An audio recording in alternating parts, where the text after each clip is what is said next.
We want to help you, Mr. Valentine. My brother and I run a privately funded program to rehabilitate culturally disadvantaged people. We'd like to supply you with a home of your own, a car, a generous bank account, and employment with our company. But there's a catch. You'll have to listen to Thrive Loud with Lou Diamond.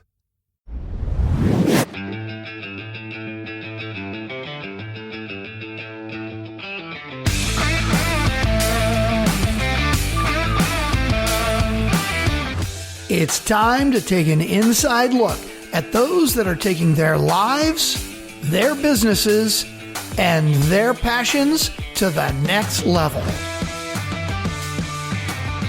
Get ready to thrive loud with Lou Diamond.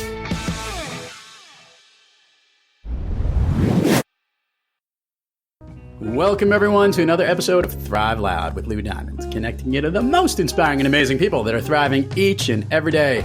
I'm your host, Lou Diamond. Today on Thrive Loud, we have the founder and CEO of CashorTrade, the world's only social network where fans buy, sell, and trade tickets at face value. This is a spectacular service that's led by a spectacular guy with a great story. Thrive Loud listeners, Brando Rich. Brando, how are you today? Great. Thanks for having me. So coming to us from Burlington, Vermont, enjoying the nice summer months. And I understand you are quite the music fan. I also understand that you had an interesting idea on how this all came to be, this really cool service that you have created. So I'm not going to share it. I think our listeners will love to hear it from you. So Brando, if you could, share how this all came to be at CashorTrade. Cool. Thanks so much. I'll try to keep it brief. My brother and I are solid music fans. We've been seeing music since 93, where I ran away to a Grateful Dead show and slept under a bridge in Boston at the Boston Garden. Many years later, we became web designers in Vermont. And after Fish went on hiatus, our favorite band, and then came back in 2009. I went to go buy tickets, and they were selling for literally $2,000 a piece. Wow. And it just gave us some insight on what had happened, because it didn't feel like that before, back in the day. And the more we researched, we realized that, what had happened was the ticket industry had changed. Yep. It was no longer standing in line at the brick and mortar box office. Now everything was online. And as great as online can be, it basically allowed brokers to become super sophisticated and armed with high-tech programs. Yep. Called bots or scalper bots. And just these bot programs would buy up an exorbitant amount of tickets, and they would just relist them for very high prices on secondary platforms.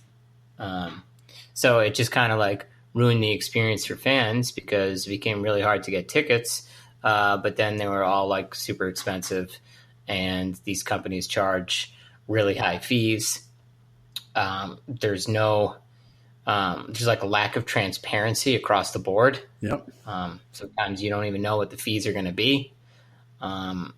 Also, you never know who or where your ticket is coming from, and if it's going to be valid or not.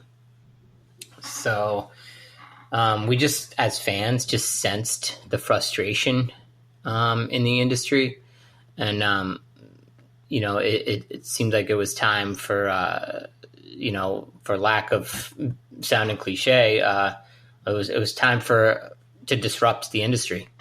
Someone had to come along and create something that was a ticketing platform for real fans. So let me jump in there, Brando, because I've experienced this on all fronts. One, as a fan of music who's seen how expensive tickets can be, and also in trying to even get tickets at the moment that you're competing against a robot and get shut out for the limited amount of supply. And obviously the human can't compete as fast as some of these bots can to do it. There is another factor thrown into this in the ticket world, and that's the companies that promote and host the venues or the productions of these actual bands that play. Can we talk a little bit about that? Because that's also another factor in addition to the online world that's in there. Yeah, I mean, do you mean like the venues? Not only the venues, just think of the largest, pretty much the ones who are responsible for not only the venues, but also the largest amount of tickets that are out there that are being distributed. So obviously there's almost a monopoly of who's actually controlling the tickets that we can actually go see live in concert, like Live Nation, the power that Live Nation has in the country today. Yeah, Live Nation and Ticketmaster, because they merged, are probably the largest reseller. Well, hold on. They're the largest primary seller, but they've recently got in the game of secondary as well. So you can not only buy a ticket for the first time off of their site, but you can also buy resold tickets off of their platform now as well. Sure, many people have kind of felt like that was, interesting to combine the two. But then there are just many secondary sites as well, and those where most of the increased fees and high prices exist. But altogether, it's just, it's a lot of large corporate sites sort of like teaming up against the average fan base. Right. It's not let me rephrase that. It's not the sites themselves. It's the people who participate in it that have this sophisticated advantage where they're able to, obtain large amounts of tickets and then resell them. So it's like, buying and selling tickets as a broker, that's an occupation. It's a career. We get it, It's just that now with these bot programs and pricing software, and it's just made them, really advantageous to score the most tickets and keep them out of the hands of fans. So you and your brother decided you needed to do something. Yeah. So in 2009, we built this website called CashorTrade.org, and we went on fish tour, and we set up a tent in the parking lot where we hung a bulletin board, and people could put Post-it notes up on the bulletin board of tickets they had for sale or that they needed or to trade as well. And, it became a great place for people to meet up on lot and to work with other real fans.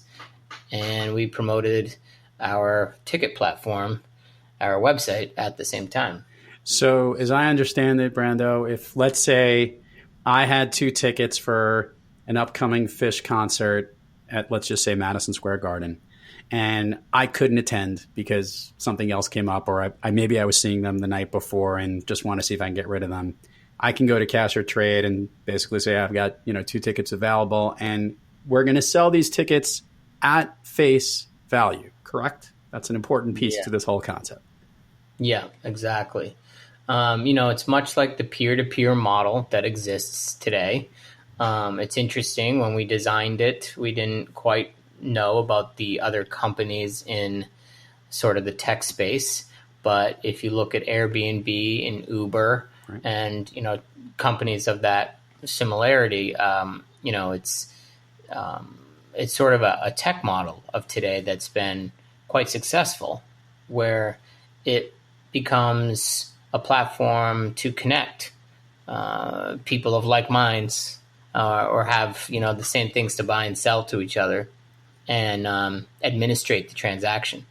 It's really smart. You already have the community, and for certain bands like Phish or other jam bands, obviously, that have certain venues, this is the type of people that love to appreciate music and go to these things. And here you've created a platform to do this. Now, I'm going to ask the simple question.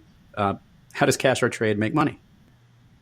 Okay, so we recently launched, we have 2 revenue models, and the primary one has been a gold membership. Okay. So it's been a membership-based opportunity where people can subscribe for a year and renew. And it provides premium features So a gold member can receive like text and push notifications based on alerts they create. So when you say, I want this ticket on this day, you can be notified as soon as it's posted to the platform. And you can also reply right away. Non-gold members have to wait 10 minutes. Okay. So there's just a small delay. And there's a few other features. But one of the largest values we just added was the ability to gain 100% insurance and protection on your purchase at basically cost. So 3% is basically the cost it takes to run a credit card transaction on the internet. It's the same with PayPal and many other services. So if you are a gold member, we will process all transactions at that cost, but provide 100% money back guarantee. Oh, wow. Okay, so let me get some overview. You started this in 2009. We're now almost 10 years later, or 10 years later at the time we're recording this. Yep. Tell me what CashorTrade looks like today. CashorTrade is blowing up. In the good way, blowing up, yes. Yes, we are very thankful for the amazing community of real fans that are out there. Statistics show that 2/3 of the people who buy tickets are real fans. They're not people who, brokers who attempted to purchase only to profit. Right. And we are speaking to those people.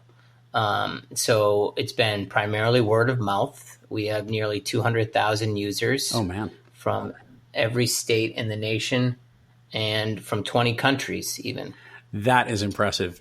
Now I'm going to take this one step further. Obviously, there's a social network of fans of music because that's where you guys got your base and started. Obviously, there are tickets for other things other than music, sporting events, Broadway shows, things like that. Is this a direction that eventually CashorTrade will partake in? Yes, for sure. We already have people posting like sporting tickets, and we've had Disney on Ice and, WrestleMania and some interesting events. But currently it's more geared towards concerts and music. But we definitely plan to scale to sports, theater, comedy, and everything else.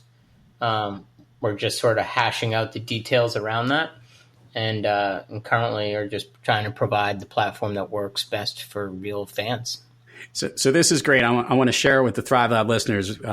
Before Brando came on today, before we started hitting record, we've had a bunch of big music fans as guests on Thrive Lab.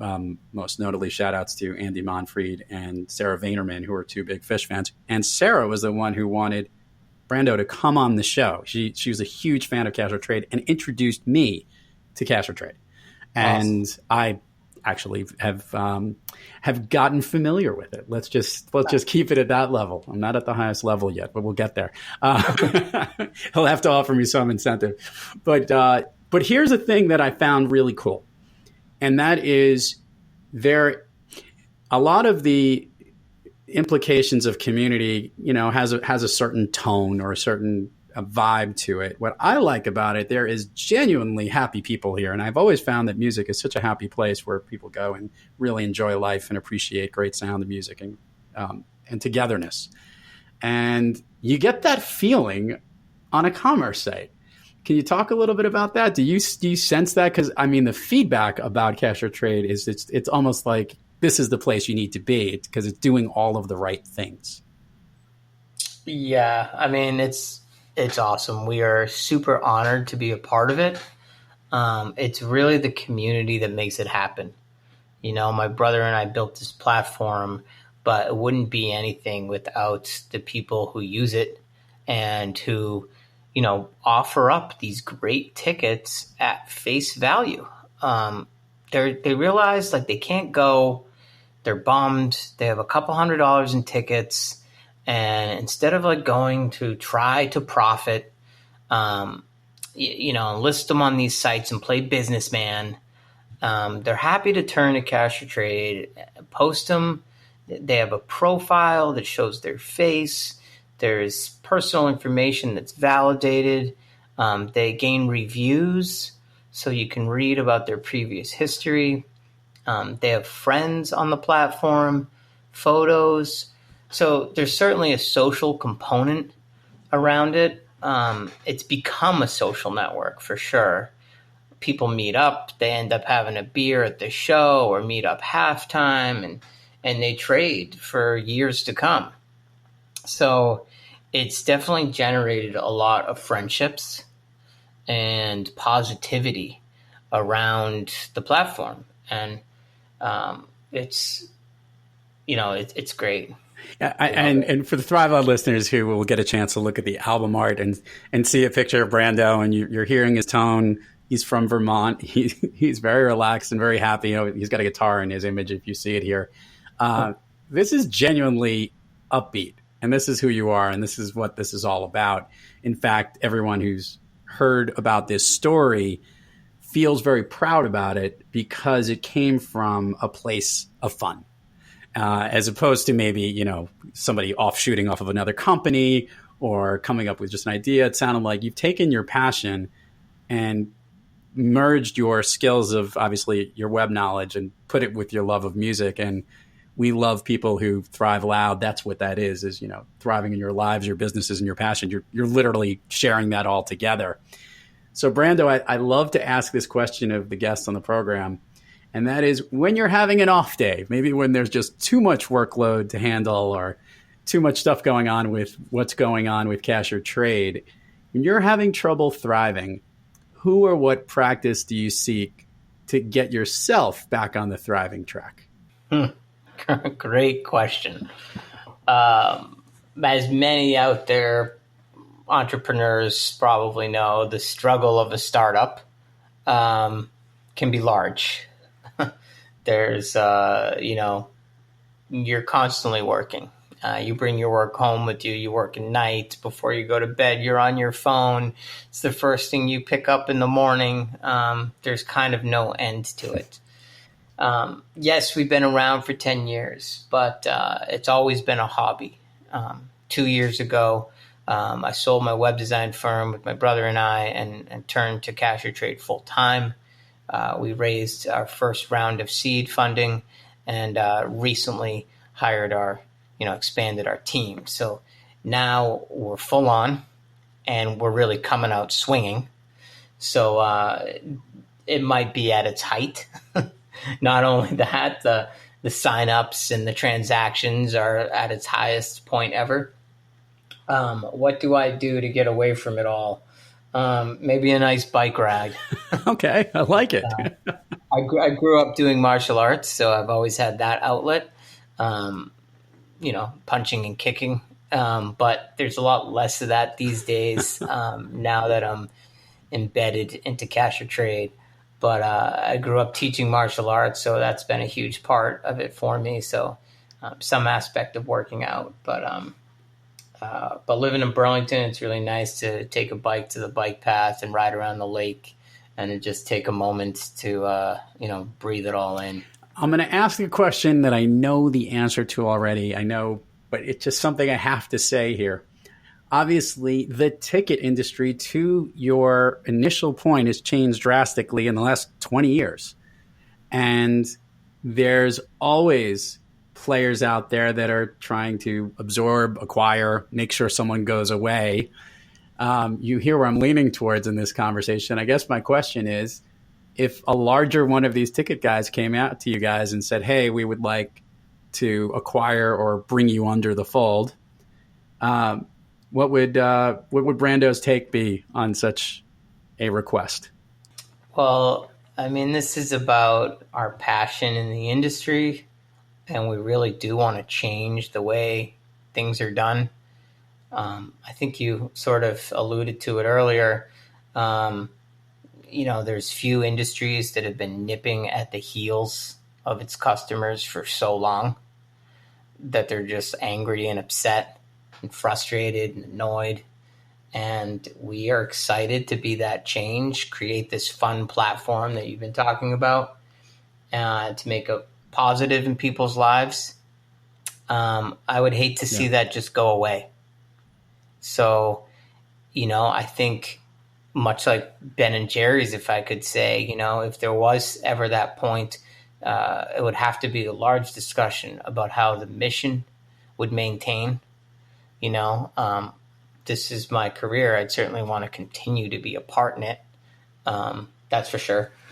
But yeah, I mean, we have no goals to just close it or to just sell it. I'm involved, but if there was a company that could bring it to the next level and would maintain the mission, it would certainly be something to discuss. But in the end of the day, it needs to change the way the industry runs. This. By the way, regarding the Ben and Jerry's guys, I remembered when that deal did go through where they were acquired, there was a requirement that a certain percentage of the ice cream always had to be produced in Vermont to keep the dairy farmers, and the headquarters had to be there. All that stuff had to still maintain. So those things could happen. Yeah. I think they've done a very good job considering, a lot of acquisitions don't end up that way. I feel like Unilever has done a great job at maintaining the social mission around Ben and Jerry's. Yeah, and it's really good ice cream. But yes, it is. All right, so let's do all the plugs here, Brando. This is pretty straightforward, but let's give also the socials as well. We will provide all of the links in the show notes, but it always comes better when they hear it from you. Brando, where can everybody find more about CashorTrade? First, CashorTrade.org. You can download the app or create an account on the website. It's available in Android and the iOS app stores. You can visit us on Facebook at facebook.com/CashorTrade, or on Instagram, also the CashorTrade handle, Twitter as well. Awesome. I should mention that we have Facebook groups for every state in the nation, as well as for many bands. Our program sets it up so when you post to CashorTrade, the app or the website, often it will auto-post or share those links to our Facebook groups. So if you visit CashorTrade.org/exposure, you will see all the groups that we're a part of. We run hundreds of them, and it's a great way that when people post to CashorTrade, that they gain a large exposure and many views of their post, as well as the added protection that I talked about with 100% money-back guarantee. And lastly, the ability to gain reviews and to build their credibility in the face value movement. So we're going to have two more questions here before we wrap up. One, I'll go with the standard one here, which is, can you share with the listeners your all-time favorite movie, Brando? Yeah, Dazed and Confused. And why is that your favorite movie? Reminds me of high school. So similar.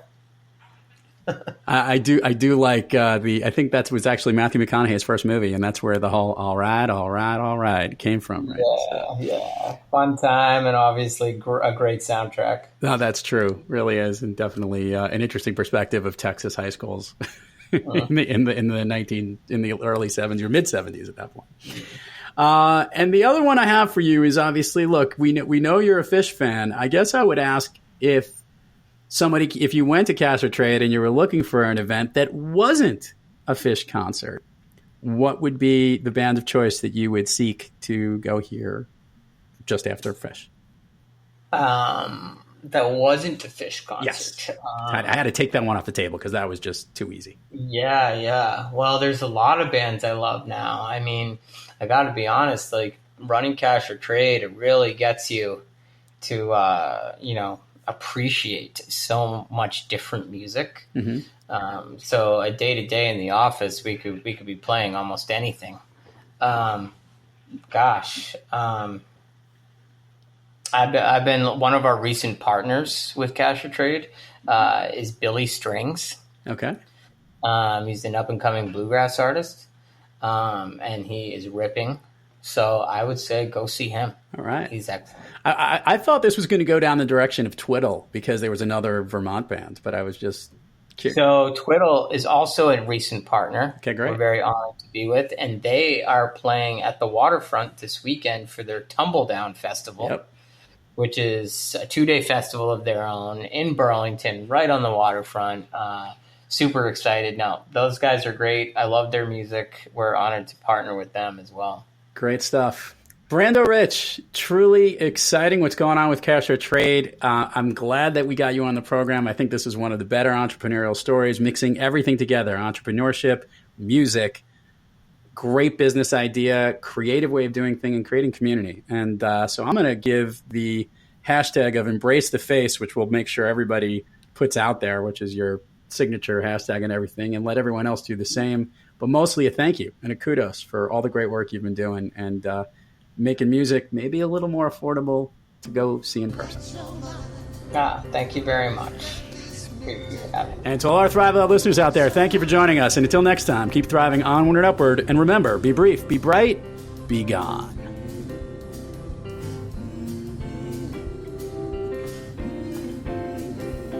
You don't want to walk and talk about Jesus, you just want to see his face. Don't want to walk and talk about Jesus, just want to see his face. I just want to see his face. Just want to see his face. Just want to see his face. You've been listening to Thrive Loud with Lou Diamond. Check us out and subscribe wherever you listen to your podcasts, or head on over to thriveloud.com. And while you're there, click the Get Connected link to learn more about upcoming shows, special events, and other great promotions coming from Thrive Loud.